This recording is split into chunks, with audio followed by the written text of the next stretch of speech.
Okay now जो parts के बारे में हम लोग बात कर रहे थे, that is the types of heterotrophic का पार्ट अगर हम लोग देखें, उससे पहले हम लोग थे क्लोरोप्लास्ट का जो पर्टिकुलर फंक्शन था कि साइट ऑफ फोटोसिंथेसिस क्या होगा। आंसर होगा chloroplast in the leaf. Photosynthesis का मेन इवेंट्स क्या क्या है? Reduction of CO2 to carbohydrates, ये पार्ट बोलना है। Reduction of CO2 to carbohydrates, conversion of light energy into chemical energy, plus splitting of water into hydrogen and oxygen. The splitting of water molecules is a part of light reaction. Carbohydrate is subsequently converted into starch and is stored in leaves and other storage parts. Oxygen is the byproduct of photosynthesis. ये particular main events points है जो हमें दिमाग में रखना होगा।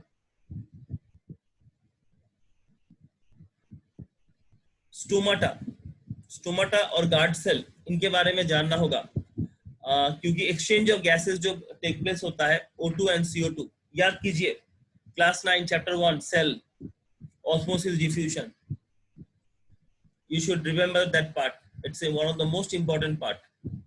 तो stomata में अगर मैं बात करूं, they are the tiny pores present in the epidermis of leaf और stem through which gaseous exchange and transpiration occur. Now, other than that, what is the main function of stomata? The exchange of gases O2 and CO2, or we can say that the loss a large amount of water during transpiration. Opening and closing of stomatal pores इसलिए होते हैं cell का turgidity condition बताने के लिए। The opening and closing of stomatal pores are controlled by the turgidity of the guard cell.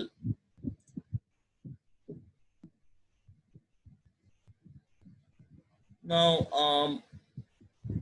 when water is released, they become flaccid, shrinking to close the pore. That is the stomatal opening.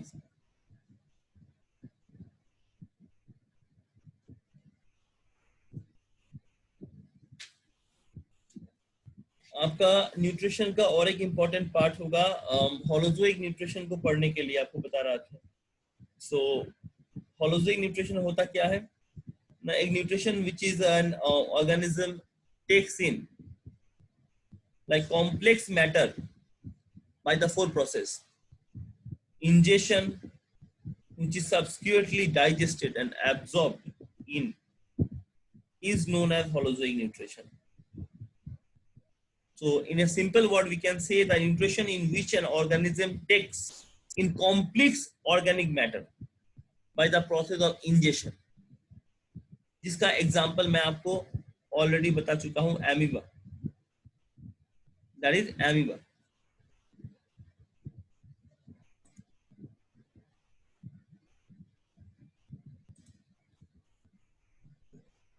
Holozoic nutrition happens in 5 steps. वो दिखाया गया है: ingestion, digestion, absorption, assimilation and egestion. So these are my particularly 5 steps through which a holozoic nutrition is going on. इस particular part में आप देखेंगे तो nucleus, food particle बाहर है, इसने स्यूडोपोडिया के माध्यम से, जो उसका लोकोमोटरी ऑर्गन था, उसके माध्यम से फूड को एनगल्फ किया। ऑटोमेटिकली फूड वैक्यूल जो होते हैं वो फूड पार्टिकल को एब्जॉर्ब किए और आहिस्ता आहिस्ता वो पूरे शरीर में डिसॉल्व हो गए। That is the process called holozoic nutrition. यहाँ पे दिया हुआ है steps of holozoic nutrition, process दिया हुआ है। The process of taking in food is called ingestion. The process of breaking complex food substances into simple molecules is called digestion. Absorption, जो digested food को हम लोग एब्जॉर्ब करते हैं। Utilisation का मतलब हुआ वही डाइजेस्टेड फूड को जब हम लोग अपने शरीर में इस्तेमाल करते हैं for energy, for growth, for repair. Now, egestion, the process of removing undigested food from the body is called egestion. जो undigested food बॉडी से हम लोग निकालते हैं, दैट इज माय इजिशन। इसके अलावा ये कुछ पर्टिकुलर पार्ट है जो आपको जानने होंगे। इसके बाद आपका मेन इंपॉर्टेंट पार्ट होगा जो मैं कल आपको बता रहा था, your human digestive system. Human digestive system में मैंने आपको पढ़ाया था कि सारा चीजें तो आपके एलिमेंट्री कैनल से जुड़े हुए हैं। एलिमेंट्री कैनल होता क्या है? Mouth, oesophagus, stomach, small intestine, large intestine. ये जो पर्टिकुलर पार्ट एक रूट वे में फॉलो कर रहे हैं, उनको मैं एलिमेंट्री कैनल के नाम से जानता हूँ। यहाँ पे बहुत सारे ग्लैंड्स हमारे शरीर के जुड़े हुए हैं। पहला सैलिवरी ग्लैंड, दूसरा गैस्ट्रिक ग्लैंड, लीवर और पैनक्रियस।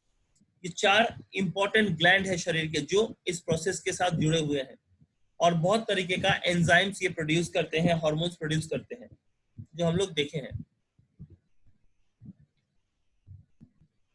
सैलिवरी ग्लैंड हमारे माउथ पे प्रेजेंट रहता है। टंग को अगर रिसेप्टर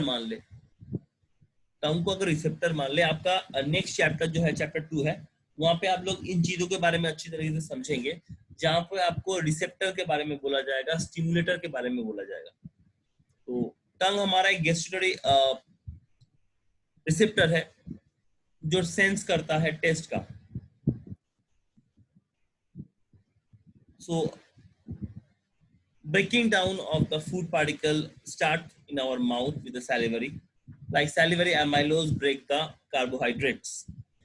So premolar canine, ये जो पर्टिकुलर टिथ है हमारे, ये देखिए पूरा आपका चित्र यहाँ पे दिखाया गया है। if इस चित्र को आप लोग फॉलो करेंगे then we will able to understand that what is happening. टंग के सहारे हम लोग जब फूड कैविटी या माउथ के साथ या बक्कल कैविटी के साथ जब फूड अंदर आ रहा है, ओसोफेगस से उतर के स्टोमक में आ रहा है। अब स्टोमक में ये फूड जाने के बाद बहुत तरीके का इसको जूसेस मिल रहा है, बाइल जूस, लीवर प्रोड्यूस कर रहा है, पैनक्रियास प्रोड्यूस कर रहा है इंसुलिन। ये पर्टिकुलर जो pancreatic amylase, pancreatic juice produce हो रहा है, तो ये चीजों को यहाँ पे दिखाया गया है और एक्सक्रीट हो रहा है विद एनस। देखिए यहाँ पे पूरा प्रोसेस बताया गया है आपको। इसी प्रोसेस से मैंने आपको पढ़ाया था कि saliva makes a food slippery which makes it easy to swallow the food. तो सैलिवा के कारण फूड नरम हो जाते हैं और फूड को हम लोग निगल सकते हैं। Saliva also contain the enzyme salivary amylase और पिटिलिन। तो ये पर्टिकुलरली सैलिवरी एमाइलेज जो होते हैं ये कार्बोहाइड्रेट्स को ब्रेक डाउन करते हैं।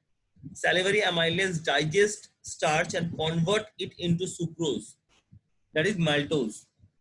So in a chart wise, in a flow chart wise, it is given over here. You can see it in a very proper way. It's absolutely the digestive process is given over here.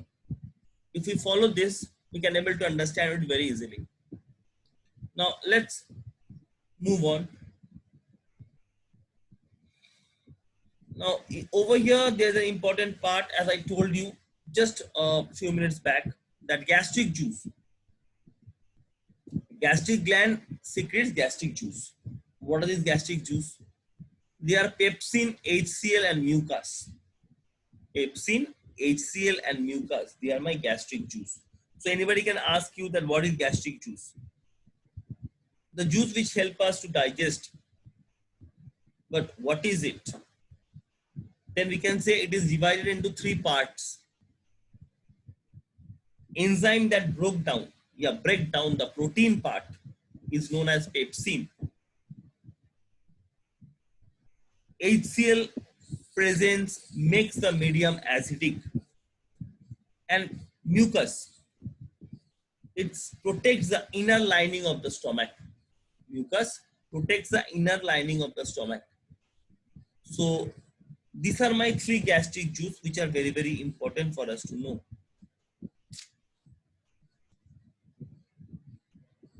Small intestine liver के बारे में आपको बताया था। अब small intestine में हो क्या रहा है? स्मॉल इंटेस्टाइन में हमारा कंप्लीट डाइजेशन होता है, हम लोगों ने पढ़ा था। अगर कंप्लीट डाइजेशन हो रहा है तो ऑटोमेटिकली मेरा कार्बोहाइड्रेट, फैट्स और प्रोटीन, ये 3 पर्टिकुलर पार्ट है। कार्बोहाइड्रेट ग्लूकोज से जुड़ा हुआ है, तो फैट्स मेरा फैटी एसिड और ग्लिसरॉल से जुड़ा हुआ है। प्रोटीन मेरा अमीनो एसिड से तैयार हुआ है। तो अगर इस प्रोसेस को दिमाग में रखते हुए आगे बढ़ा जाए तो स्मॉल इंटेस्टाइन में विली है, क्या करता है, उसका काम क्या है ना, वो हेल्प करता है फूड को एब्सॉर्ब करने में into the blood. It's a finger like projection, that is villi. Small intestine receives the secretion from, कहां के सिक्रीशन स्मॉल इंटेस्टाइन रिसीव करता है। एक लीवर है जिससे बाइल मिलता है, जिससे वो बाइल जूस बनाता है। लीवर है जिससे बाइल मिलता है, बाइल जूस बना रहा है।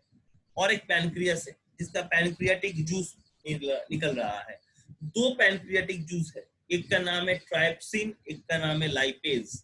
ऊपर हम लोग देख रहे हैं ऑलरेडी हमारे पास 3 अलग अलग चीज निकल गए हैं। क्या क्या ना, पेप्सिन निकल गया है ऊपर, पेप्सिन निकला था, HCl निकला था, म्यूकस निकला था गैस्ट्रिक जूस से। अगर यहाँ पे आते हैं हम लोग तो लीवर से हमें बाइल जूस मिल रहा है और पैनक्रियास से हमें पैनक्रियाटिक जूस मिल रहा है, जिसमें से 2 पार्ट आ रहा है, एक ट्राइप्सिन और एक लाइपेज। ट्राइप्सिन का काम क्या है, प्रोटीन को पेप्टॉन्स में तोड़ देना। ट्राइप्सिन का काम है प्रोटीन को पेप्टॉन्स में तोड़ देना, और लाइपेज का काम है फैट्स को ग्लिसरॉल में तोड़ देना। तो पैनक्रियाटिक जूस होता क्या है ना, ट्राइप्सिन और लाइपेज, ये 2 पर्टिकुलर पार्ट रहते हैं। इन 2 पर्टिकुलर पार्ट्स का काम क्या है ना, एक प्रोटीन को तोड़ के पेप्टॉन्स तैयार करेगा, एक फैट्स को तोड़ के ग्लिसरॉल तैयार करेगा।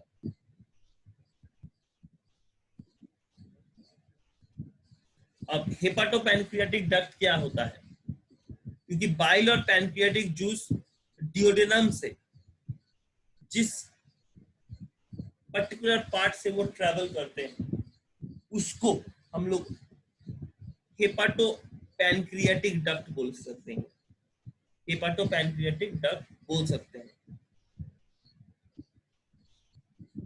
बाइल का मेन काम क्या है ना, बाइल क्या करता है, फैट मॉलिक्यूल्स जो होते हैं या फैट जो होता है उसको छोटे छोटे पार्टिकल्स में तोड़ देता है, जिस प्रोसेस का नाम होता है एमल्सिफिकेशन ऑफ फैट। तो बाइल का काम क्या होता है ना, फैट को छोटे छोटे हिस्सों में तोड़ देना, और इसी को बोलते हैं हम लोग एमल्सिफिकेशन ऑफ फैट। इसके बाद जो एंजाइम जो होता है लाइपेज, वो फैट को डाइजेस्ट करवाता है। फैट को डाइजेस्ट करवा के क्या निकलता है ना, फैटी एसिड और ग्लिसरॉल। फैटी एसिड और ग्लिसरॉल निकलेगा। जब लाइपेज एंजाइम फैट को डाइजेस्ट करवाएगा तो हमारा पार्ट में जो चीज निकलेगा that is fatty acid and glycerol. Trypsin और केमोट्राइप्सिन, ये दो एंजाइम्स है जो प्रोटीन को डाइजेस्ट करवाता है और अमीनो एसिड निकलता है। प्रोटीन को डाइजेस्ट करके अमीनो एसिड में कन्वर्ट करता है कौन ना, ट्राइप्सिन और केमोट्राइप्सिन। ये 2 एंजाइम होते हैं जो प्रोटीन को डाइजेस्ट करवा के अमीनो एसिड्स में कन्वर्ट करते हैं। इसके अलावा कॉम्प्लेक्स कार्बोहाइड्रेट को डाइजेस्ट करके ग्लूकोज में कन्वर्ट किया जाता है, जो कि एमाइलेज के माध्यम से होता है। कॉम्प्लेक्स कार्बोहाइड्रेट को डाइजेस्ट करवा के ग्लूकोज में ट्रांसफर किया जाता है। और स्मॉल इंटेस्टाइन और डिओडेनम, ये हमारे कुछ पर्टिकुलरली पार्ट है। इज्यूनम भी उसके साथ हेल्प करता है डाइजेशन कराने में। अभी मैंने कहा डिओडेनम, जिजुनम में कोई पर्टिकुलर काम नहीं होता, ये साथ में रहता है, ये साथ देता है, but no digestion take place in jejunum. Jejunum होता क्या है ना, ये इलियम का पार्ट का एक स्ट्रक्चर होता है। मतलब विली जो होता है, जिसका बाद में मैंने अभी कहा द थ्रेड लाइक स्ट्रक्चर, तो ये उसी पार्ट से जुड़ा होता है। एब्जॉर्प्शन के लिए ये जगह दिखाता है। इस पार्ट को आपको पढ़ना है क्योंकि this is your digestive part. एक दिन में शायद पूरा रिवीजन खत्म नहीं कर पाऊंगा क्योंकि एक एक पार्ट बोलने में समय चला जाता है जब रिवीजन करवाता हूँ। सो ऑब्जेक्टिव टाइप क्वेश्चंस आपके कैसे आ सकते हैं, let's have a look on particular part, इस पार्ट से अगर मैं बोलता हूँ बहुत सारा क्वेश्चंस है जो चीज आपको जानना है, आप प्लीज एक कॉपी लेके बैठिए, it will be better for you because afterwise I will send you the things, but you should know about that what you are going to do. We have already talked about the petalin, that is the salivary amylase. Other than that, if we move forward, we already talked about the mucose and the HCl. Now, in the digestion part, एक चीज समझना होगा कि digestion के part जहां पे आप लोग बात कर रहे हैं, उस पर्टिकुलर पार्ट में आपका सैलिवरी ग्लैंड सैलाइवा दे रहा है बक्कल कैविटी को। सैलाइवा में एक टाइप का एंजाइम होता है जिसका नाम है सैलाइवरी एमाइलेज या पिटेलिन, जिसका काम होता है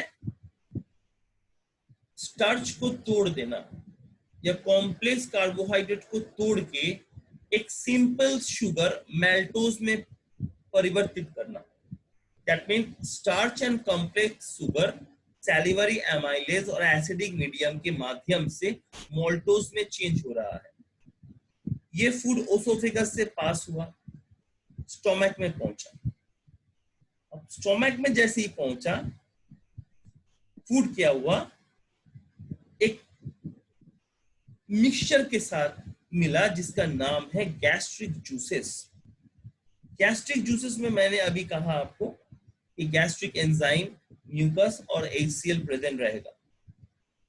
हाइड्रोक्लोरिक एसिड एक एसिडिक मीडियम बनाता है, उसके अलावा हमारा पेप्सिन रहेगा और एसिड हमारा बैक्टीरिया को भी या कोई भी माइक्रो ऑर्गेनिज्म रहता है जो कि हानिकारक है उसको मार देता है।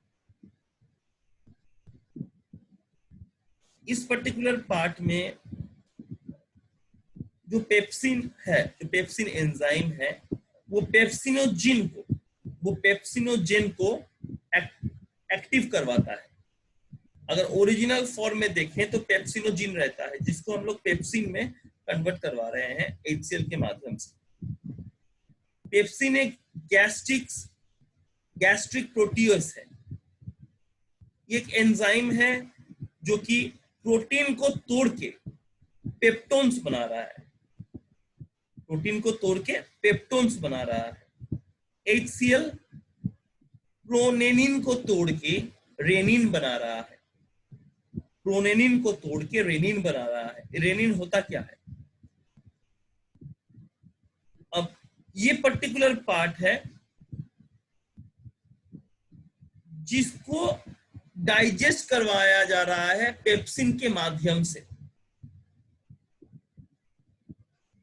Rennin converts the casein of milk into the paracein, that is also a protein, which is further digested by pepsin.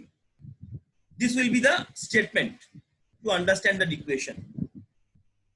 इसके अलावा एक पार्शियल डाइजेशन होता है जिसको हम लोग चाइम बोलते हैं, CHYME, chyme. So partial digestion of food in the stomach that reduce the food to a paste-like form called chyme. अगर मैं एक्शन ऑफ बाइल में आता हूं तो वही चीज, फैट को एमिल्सिफाइड किया जा रहा है, तो ऑटोमेटिकली जो चीज मैंने पहले आपको बताया था वही चीज यहीं पे है। कैथेडिप चाइम में आपका बाइल एल्कलाइन चाइम में चेंज हो रहा है। पैनक्रियाटिक जूस में मेरा ट्राइप्सिन मौजूद है जो प्रोटीन को कन्वर्ट करवा रहा है पॉलीपेप्टाइड्स में। ट्राइप्सिन एल्कलाइन मीडियम में प्रोटीन को पॉलीपेप्टाइड्स में चेंज करा रहा है। वही तरह केमोट्राइप्सिन जो कि एक्टिवेटेड फॉर्म में था, वो स्पेसिफिक प्रोटीन्स को पॉलीपेप्टाइड्स में चेंज करवा रहा है। एमाइलेज स्टार्च और कॉम्प्लेक्स शुगर को मैल्टोज में चेंज करवा रहा है, स्टार्च एंड कॉम्प्लेक्स शुगर को मैल्टोज में चेंज करवा रहा है। और at last we get lipase. ये एमल्सिफाइड फैट्स को कन्वर्ट करवा रहा है फैटी एसिड्स और ग्लिसरॉल में। अब इंटेस्टिनल जूसेस कुछ होते हैं। इंटेस्टिनल जूसेस का मेन एंजाइम का नाम है इरेप्सिन। इंटेस्टिनल जूस का मेन एंजाइम का नाम है इरेप्सिन, जो कि एक पॉलीपेप्टाइड्स या पॉलीपेप्टिडेज ग्रुप का मेंबर है। इसके अंदर मैल्टोज, सुक्रोज, लैक्टोज और लाइपेज एंजाइम मौजूद है। अच्छी तरीके से चीज को समझो। इंटेस्टिनल जूस के बारे में बात कर रहा हूं, या succus entericus, succus entericus, ENTRICUS, succus entericus का बारे में बात कर रहा हूं, which is termed as a intestinal juice. Intestinal juice से एक एंजाइम सीक्रेट होता है, उसका नाम है इरेप्सिन। ये mainly which is mainly a group of polypeptides या पॉलीपेप्टिड्स, जिसके अंदर मैल्टोज, लैक्टोज, सुक्रेज और लाइपेज एंजाइम मौजूद है। Erepsin act on peptides and convert them to amino acids. Irepsins act on peptides. Peptides के ऊपर इरेप्सिन कार्य करता है। ऊपर का हिस्सा तक हम लोगों ने देखा था, पेप्टाइड्स में तोड़ के छोड़ दिया है। अब इंटेस्टिनल जो उस पेप्टाइड्स को तोड़ के अमाइनो एसिड्स में बदल रहा है, दैट इज इरेप्सिन। हम लोग ने वहां पे मैल्टोज का नाम सुना था। मैल्टोज एक इंटेस्टिनल एमाइलेज है। मैल्टोज एक इंटेस्टिनल एमाइलेज है जो कि मैल्टोज को ग्लूकोज में कन्वर्ट करवाता है, जो कि मैल्टोज को ग्लूकोज में कन्वर्ट करा रहा है। सुक्रेज कन्वर्ट करा रहा है ग्लूकोज को फ्रुक्टोज में। सुक्रोज कन्वर्ट करवा रहा है ग्लूकोज को और फ्रुक्टोज में। और लैक्टोज जो रहा वो ग्लूकोज और गैलेक्टोज में, ग्लूकोज और गैलेक्टोज में कन्वर्ट करवा रहा है। ये रहा प्रोसेस। यहां से आपका 4 से 5 नंबर का क्वेश्चन पूछा जाएगा। अगर आपका PT1 होता है तो इतना जान लीजिए, आपका यहां से कुछ पार्ट पूछा जाएगा। नाउ इसके बाद जो पर्टिकुलर पार्ट है आपके, that will be dealing with your respiration part. अच्छा, एक क्वेश्चन ढूंढ के बोलना तो मेरे को, पाइलोरिक स्प्लिंटर किसे कहते हैं या उसका फंक्शन क्या है? गैस्ट्रिक हाइड्रोक्लोरिक एसिड का रोल क्या है? इनएक्टिव फॉर्म में पेप्सिन क्या है? Longest part of the alimentary canal कौन है? साइट ऑफ फोटोसिंथेसिस कौन होगा?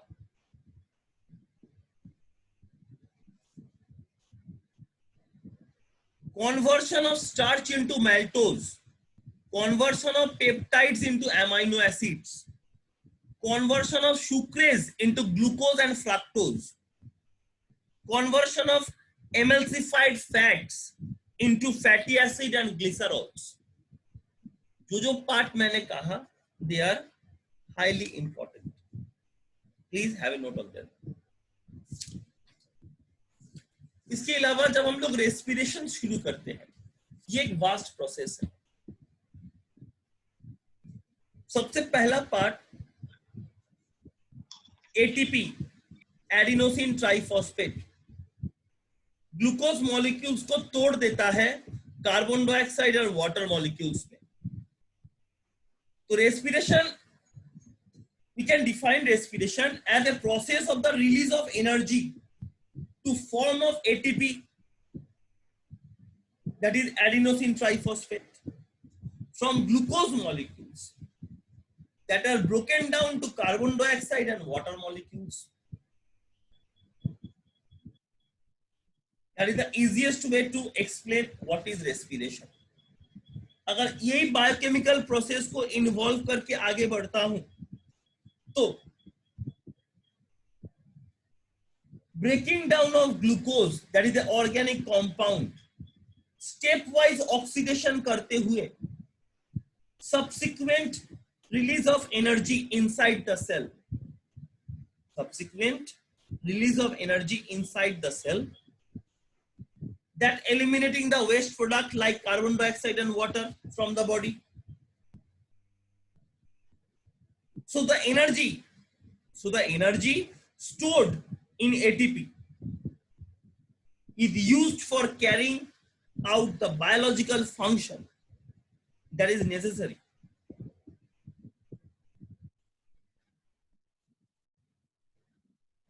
तो हम लोगों ने माइटोकॉन्ड्रिया का नाम सुना था, powerhouse of the cell. अब काम समझ में आना चाहिए उसके बारे में। 6 carbon molecule of glucose is there. Glycolysis सबसे इंपॉर्टेंट पार्ट। ग्लाइकोलाइसिस हुआ, 2 एटीपी निकल गया और तैयार हुआ पायरुविक एसिड, जहां पे 3 कार्बन मॉलिक्यूल मौजूद है। पायरुविक एसिड से 2 पर्टिकुलर पार्ट का डिवीजन कर रहे हैं। एक में मुझे इथेनॉल मिल रहा है, कार्बन डाइऑक्साइड और एनर्जी, और 2 कार्बन मॉलिक्यूल। ये हुआ मेरा एब्सेंस ऑफ O2। और एक कंडीशन हुआ lack of O2, lack of oxygen, absence of oxygen. Absence of oxygen में मुझे इथेनॉल मिलेंगे, कार्बन डाइऑक्साइड मिलेगा, एनर्जी। उसके साथ या उसको मैं बोल सकता हूं 2 कार्बन मॉलिक्यूल। अगर मैं लैक ऑफ ऑक्सीजन के बारे में बात करता हूं, that is my lactic acid and energy, 3 carbon molecule. तो यहां पे एसिटाइल ग्रुप है जो रेस्पिरेटरी चेन को आगे बढ़ा रहा है in the Krebs cycle, in the Krebs cycle. तो रिएक्शन 1 मेरा क्या होना चाहिए? ग्लूकोज के साथ ऑक्सीजन, ग्लूकोज के साथ ऑक्सीजन मिला तो कार्बन डाइऑक्साइड, वाटर और एनर्जी प्रोड्यूस हुआ। ग्लूकोज के साथ 6 मॉलिक्यूल ऑफ ऑक्सीजन मैंने रिएक्ट करवाया तो 6 मॉलिक्यूल ऑफ कार्बन डाइऑक्साइड के साथ 6 molecule of water, energy that in the form of ATP मुझे मिला। यही मैं अगर रिएक्शन 2 के बारे में बात करता हूं, that is the anaerobic respiration, जहां पे ग्लूकोज एक 6 कार्बन मॉलिक्यूल, ग्लाइकोलाइसिस हुआ कहां पे? साइटोप्लाज्म में। जहां पे ग्लाइकोलाइसिस हुआ वहां पे ऑक्सीजन का कोई जरूरत नहीं था। क्या तैयार किया ग्लाइकोलाइसिस के बाद? पाइरोवेट तैयार किया। एरोबिक रेस्पिरेशन का बात कर रहा हूं, अच्छी तरीके से चीज को समझोगे। एरोबिक रेस्पिरेशन का बात कर रहा हूं जहां पे ग्लूकोज ग्लाइकोलाइसिस हुआ, ग्लाइकोलाइसिस हुआ। जैसे ही ग्लाइकोलाइसिस हुआ कहां पे हुआ? साइटोप्लाज्म में हुआ। क्या तैयार हुआ? पाइरोवेट। इन माइटोकॉन्ड्रिया तैयार किया हुआ carbon dioxide, water, energy.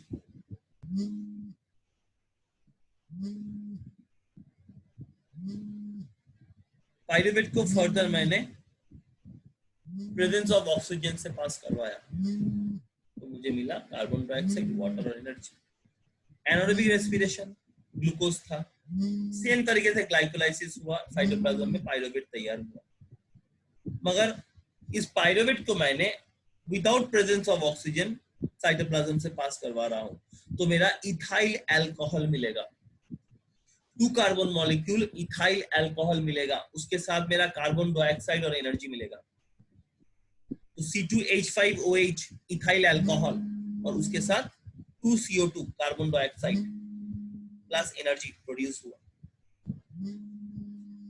Reaction 3 glucose, फिर ग्लाइकोलाइसिस हुआ साइटोप्लाज्म में जहां पे ऑक्सीजन रिक्वायर्ड नहीं है, पाइरुवेट निकला।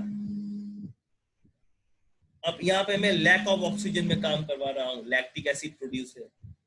जहां पे नो ऑक्सीजन रिक्वायर्ड है वहां पे इथाइल अल्कोहल, जहां पे लैक ऑफ ऑक्सीजन हुआ है, पैर मुड़ के बैठ गया है, नीचे का मसल सुन हो गया है, झुंझुनी हो रहा है, इसका मतलब है पायरुवेट से लैक ऑफ ऑक्सीजन हुआ तो लैक्टिक एसिड तैयार कर दिया, जो कि C3H6O3 होगा।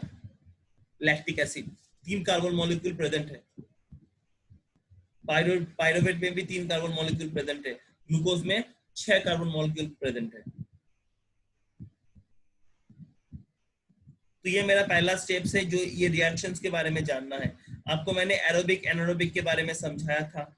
मैंने आपको बोला था पायरुवेट ऑक्सीडेशन क्या होता है।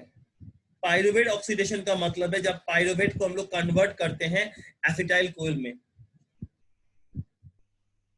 ये जो कन्वर्शन होता है इसको हम लोग साइट्रिक एसिड साइकिल यानी कि क्रेब्स साइकिल के नाम से जानते हैं, जिसका शॉर्ट फॉर्म होता है TCA साइकिल, जहां पे एसिटाइल को साइकिल के माध्यम से दिखाया जाता है कि कैसे उससे हाइड्रोजन निकल रहा है। एसिटाइल के माध्यम से एक साइकिल को ड्राइव करवाते हैं और रिएक्शन करवाते हुए नीचे उतरते हैं, जहां पे लास्ट प्रोडक्ट मेरा हाइड्रोजन होगा।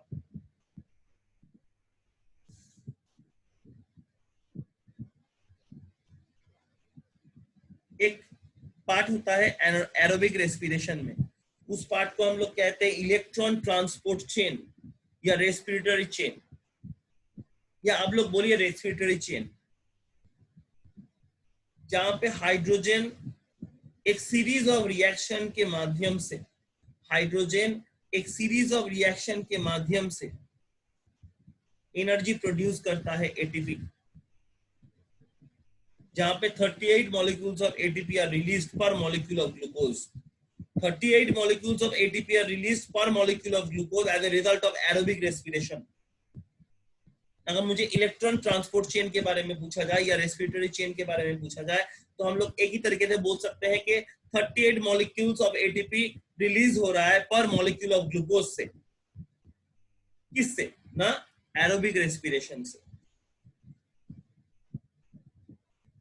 तो शॉर्ट फॉर्म में अगर एरोबिक रेस्पिरेशन के बारे में कोई पूछे तो क्या बोलना है कि respiration that occurs in the presence of oxygen is called aerobic. ये कहां पे होता है ना, माइटोकॉन्ड्रिया में होता है। कंडीशन क्या होता है?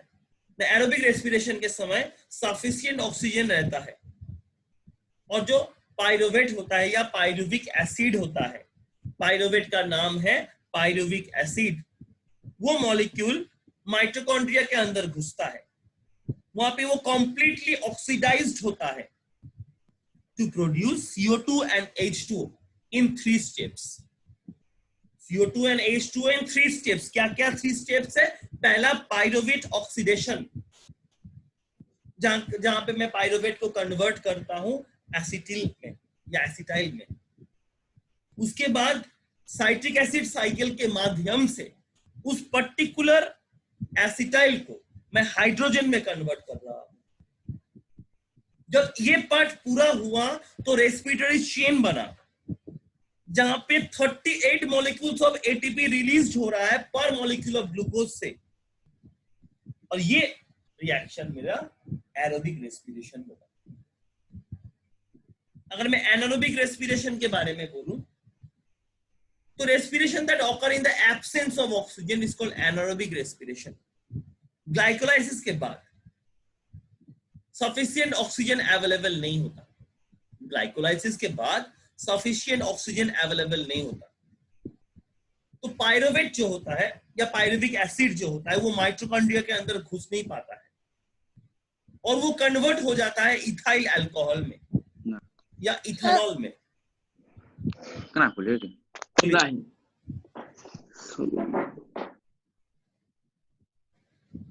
ऑटोमेटिकली इथेनॉल में कन्वर्ट हो जाता है। अब यहां पे एक चीज क्वेश्चन आपसे पूछा जाता है कि लैक्टेट फर्मेंटेशन क्या है। यहां पे मेरा नोट में 4 लाइन दिया हुआ है, मगर इस 4 लाइन के अंदर हमारा 1 पेज से 1.5 पेज का नोट्स इंक्लूडेड है। जो टीचर आपको पढ़ाते हुए बोलेंगे, that is the way to describe the पर हेड रेस्पिरेशन पार्ट। 3-4 लाइन है, मगर 3-4 लाइन बोलने से नहीं होगा। अगर ये मेरा 5-6 का होता तो 3-4 लाइन में खत्म हो जाता। But when you are giving your board exam, you should know about this part because there will be question regarding this matter. तो अगर मैं इस एनारोबिक रेस्पिरेशन को नीचे उतारूं थोड़ा, अब हम लोग जानते हैं a number of microorganisms are there such as yeast. तो energy through fermentation during aerobic respiration.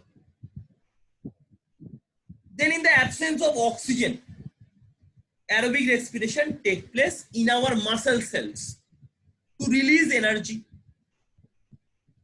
In the absence of oxygen, anaerobic respiration takes place in our muscle cells to release energy. This process is called lactate fermentation. This process is called lactate fermentation. During this process, the pyruvate is converted into lactic acid in the absence of oxygen, and a small amount of energy is also released. जो चीज मैंने आपको reaction के माध्यम में थोड़े देर पहले बताया कि कहीं पे इथाइल अल्कोहल होगा, कहीं पे लैक्टिक एसिड होगा, उसका कारण भी मैंने आपको बताया। 2 molecules of ATP are released per molecule of glucose. 2 molecules of ATP release कर रहा है। So 2 molecules of ATP are released per molecule of glucose as a result of anaerobic respiration. So automatically the energy released in aerobic respiration is much greater than the anaerobic respiration.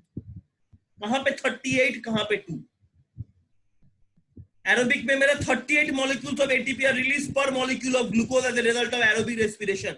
वही चीज यहां पे बोल रहा हूं, 2 molecules of ATP are released per molecules of glucose as a result of anaerobic respiration.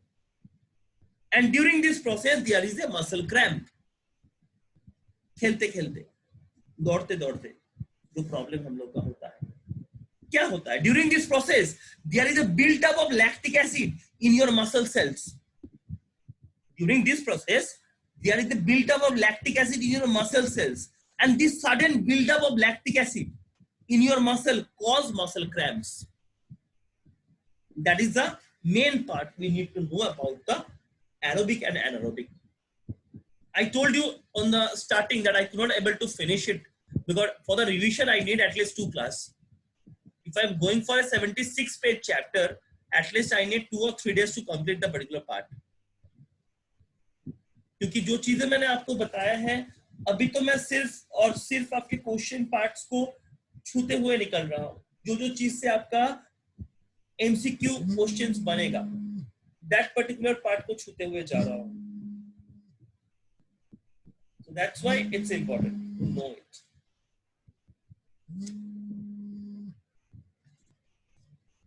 So इससे आगे नहीं बढ़ेंगे आज because I will not able to finish it in time. या इसके बाद आपका एक मेन पार्ट होता है जिससे क्वेश्चन अराइज करता है,